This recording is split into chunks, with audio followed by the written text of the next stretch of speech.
মহান আল্লাহর উপর ভরসা করে দুর্নীতির রোড যখন বন্ধ হবে, চাঁদাবাজি যখন বন্ধ হবে, তখন সকল উন্নয়ন হবে ইনশাআল্লাহ।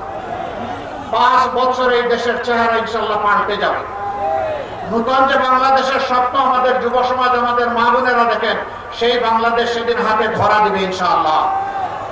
ইজ্জতের পক্ষে অবস্থান নিয়েছি, সত্য গলায় কথা বলি, এই জন্য ওইটা জোরেই আমার বিরুদ্ধে মিসাইল মেরে দিচ্ছে। চিন্তা করে আমার আইডি হ্যাক করে, এরপরে চোর ধরা পড়েছে, তারপরে বড় গলায় কথা বলে।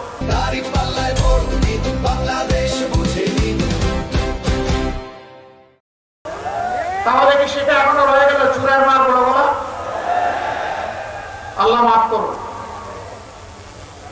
সম্মানিত সিলেটবাসী, আমি আপনাদের সন্তান। আপনারা তো অনেককে সুযোগ দিয়েছেন, পরীক্ষা করেছেন, দল এবং ব্যক্তিকে যুগে যুগে। একবার আপনারা আমাদেরকে একটু সুযোগ দেন, আপনাদের মূল্যবান ভোটের আমানত একটু আমাদেরকে আপনাদেরকে সাহায্য। আমরা কথা দিচ্ছি, আপনাদের মালিক বনবো না, আপনাদের সম্পদ, জীবন এবং আপনাদের ইজ্জতের পাশে দাঁড়িয়ে আমরা চৌকিদারের কাজ করবো ইনশাআল্লাহ। আমরা পাহারা দিব ইনশাআল্লাহ, যার যে মর্যাদা তার হাতে তুলে দেবো ইনশাআল্লাহ।